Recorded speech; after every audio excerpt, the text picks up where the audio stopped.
have the pillar come up, right? So the idea is this will go down into here, right? And then we'll backfill around the edge with gravel or sand or whatever. And then I'll make sure that it's level. And then I'll pour it as far up as it'll go with how much concrete we have. Like just leave a bell that I'm hollowing out right now so that it's, you know, it's got a fat base so that it's not weeble wobbly and it's pinned in the ground. And then I'll pour it up as high as it'll go, even if it comes up to here. And then it'll be mounted in that pillar. You know what I mean? Yeah. So it'll stick up nice and high and, you know. 먼지투성이 hands are trembling right now, right now. Deep blue water sea, afraid of jumping in right now, right now. 한 발을 내밀었어, 걱정이 많이 있어. It's a bit of love, man. It's a little tough, yeah. 담배를 물고 있어. 생각이 너무 깊은 wow. It's looking too deep. It's a little rough, yeah. Overthinking if I belong, but I'm where I need to be. Nobody's stopping us from fly. Don't kill this mood, just singing na na na na na. Won't make it harder for your mind. Just dancing underwater right now.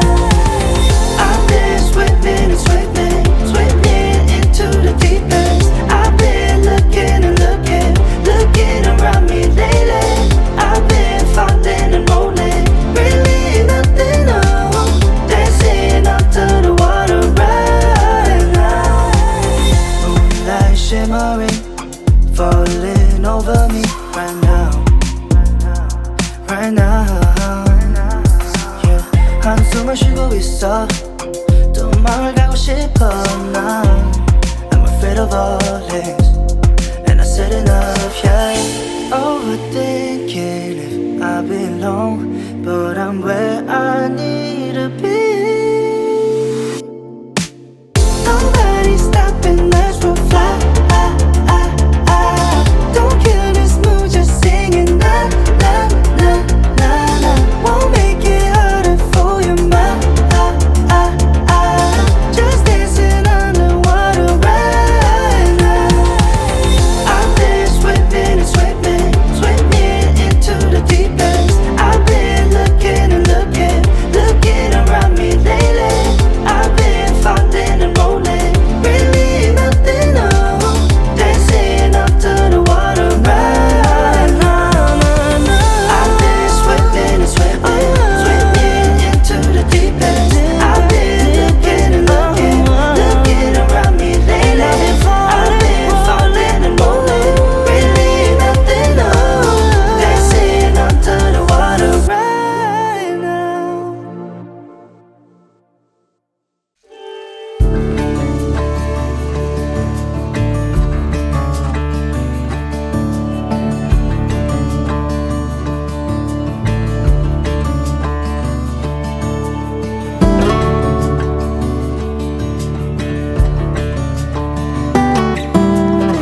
Hi guys. So today we have a beautiful day, and now that we have the gazebo all set up for the summer, which we are super excited about, especially with the little light post that makes it look very Harry Potter-esque, we are going to move on to buttoning up just a couple last jobs before we start the big build. So this morning we are going to paint the OSB for the underside of the new solar array because we didn't have time to do that. We ran out of time. It wasn't warm enough to paint it and have it dry properly in the fall. So we're going to paint that this morning, hopefully let it dry all day, and then be able to put it on this afternoon at the end of the day. And then for the rest of the time, Al wants to just get the garden set up so that we're all ready to plant when it's time, which means he's got to set up the pump to have it run all the way down to the river from its new spot, and he had to get a couple extra parts for that, and he has to fix that up a little bit. But once we've got all that done, we are ready to go with the big build. So we are very excited, and yeah, just can't wait.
Back in business.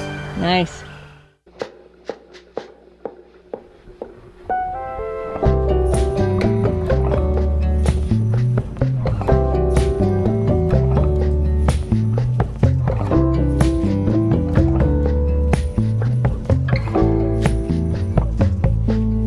I can be a shadow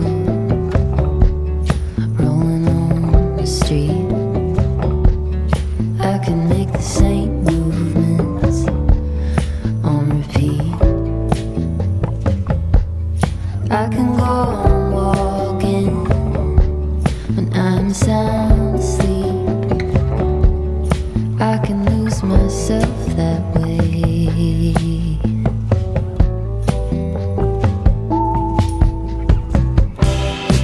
Wanna see from the bright side, keep my head in the game, be a shaker out in the land of the living.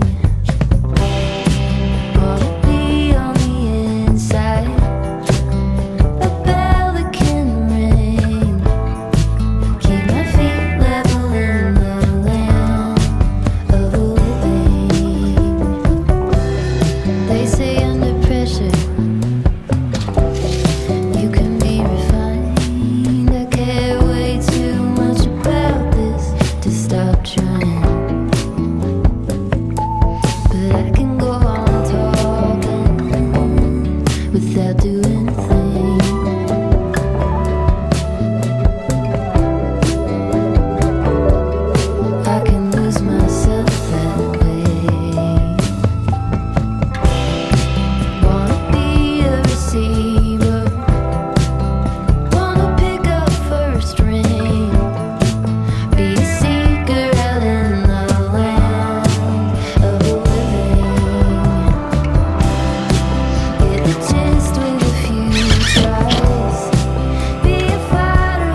'cause life is still a mystery.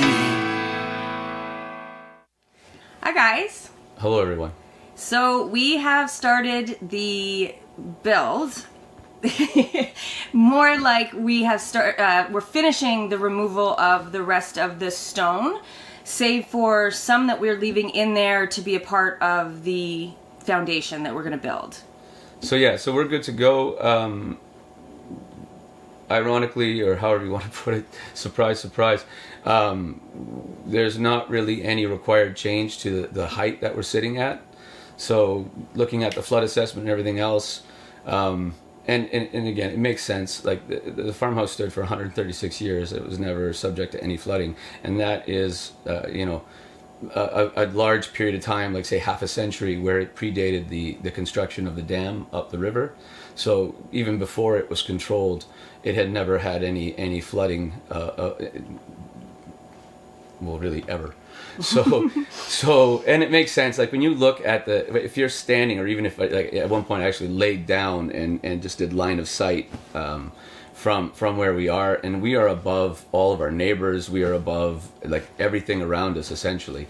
Not by tons, in truth, but enough that before we flood, like the area that would flood, it would be absolutely like ridiculous. And it makes sense. Like I think in the end, the engineering firm that did the study, my understanding is they're not going to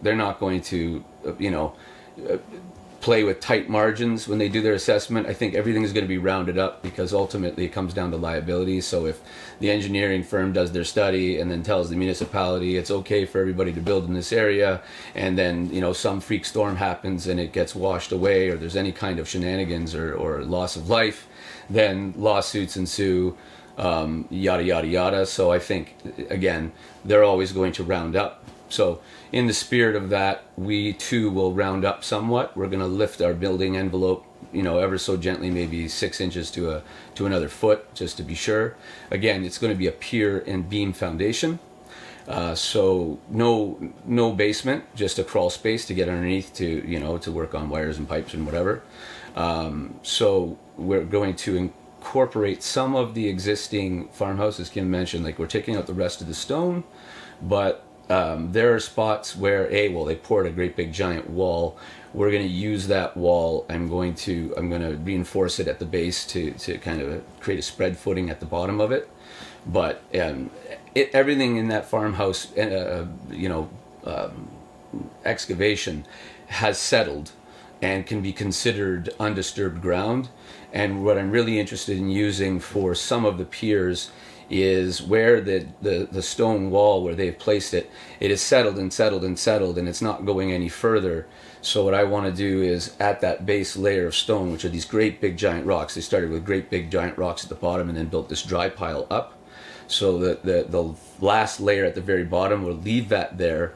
Then I'm going to put what they call engineered fill, like just basically rock and masonry and stuff. Fill that up about 12 inches on top of that base stone layer. And then we'll pour our footings on top of that. So at that point, we don't have to worry about any further kind of settling. It's all below the frost line. And so we get, essentially 1, 2, 3, 4, 5, maybe 5 pilings for free, so to speak, like using the wall and the corners and the things. Of course, subject to change without little notice. Like once we excavate around it, like for instance, always subject to change. Yeah, one corner is stone that's been shored up with concrete, but I do have to dig around that and make sure that it's properly waterproofed, and there's almost treat it like a mini wall. Put up some of that plastic sheeting around it, because right now, the original wall that we had, the reason that it was starting to cave in and collapse is obviously there was no weeping tile, there was no modern materials to keep water from infiltrating, and so every spring water would make its way through the stone, and then you get that freeze thaw at night, and ice expands, breaks the mortar apart, breaks the stone apart, and then add, rinse, repeat. Years and years later, big blocks start falling out of the wall and that. But they had already started to, whoever did the work, I'm not sure, there's been so many owners of the place, but they poured concrete all around those corners, and so they're pretty solid as far as I can tell. But like I say, I'll dig around it, just make sure there's nothing questionable. Do some tuck point with some S-type mortar just to shore everything up, and seal it, waterproof it, and then for the rest of the pilings, the next little bit, we're going to be doing a lot of digging. So we have to dig down enough to make room to get in to build a form for a 28 by 28 inch footing. And then on top of that will be the piling. We haven't decided exactly, like I've got to do some pricing to figure out, for our area and the cost of building materials. We have a few options. One could be just classic sonotube pour concrete, and that could be a pier. Or we could go with concrete blocks, and then you stack the concrete blocks, rebar reinforce, pour concrete in them, and just basically treat them like a form. Or our own, kind of DIY form. Like I could do just a square pier to the right specification, and something that it would be probably screwed together so that we can build the form, pour it, give it a day to set, then undo the form and add, rinse, repeat. Just keep going in, fill in the pier, and just one by one. Well, we have a metric blank ton of piers to build, so in total we need, I think, 31. Something like that. Yeah. They need to be on the exterior walls. They need to be 8 feet spaced, and then just based on the joist span, the beams that actually sit on top will be mostly 11 feet apart, except for a couple of exceptions. So we are officially working on the foundation. Very exciting. For me, as a visual person, it's pretty cool to have staked out where the house is actually going to be, what everything's going to look like, where it is in proximity to everything else on the property, and what our view is going to look like on the river. Like, it's really exciting. We're really pumped. So, this early in May, the black flies are out, so that is a bit of a challenge when we are doing the digging and taking the rock out. But other than that, we're having a good time. Yeah, it's not terrible during the day. In the evening, though, they come out in force. Yeah. But it is what it is. It's been a really awesome spring. Like today, I'm going to take a little side quest and plant a garden. You know what I mean? I'm not waiting for May 2 for. It doesn't look like in the forecast that the nighttime weather's dropping any lower than 6. And even without any prompting, we have a bunch of spinach that came up by itself in one area in the garden, just from where the seeds fell off the plants in the fall, and even some free pea plants that just started themselves. Yeah. And a rando, I think, might be a pumpkin that might have fallen out of my pocket because it's like growing in the middle of nowhere over by the chestnut trees. So yeah, lots of fun. Yeah, we're really looking forward to this summer. It's exciting. Awesome. Anyway, that's it for us. Bye.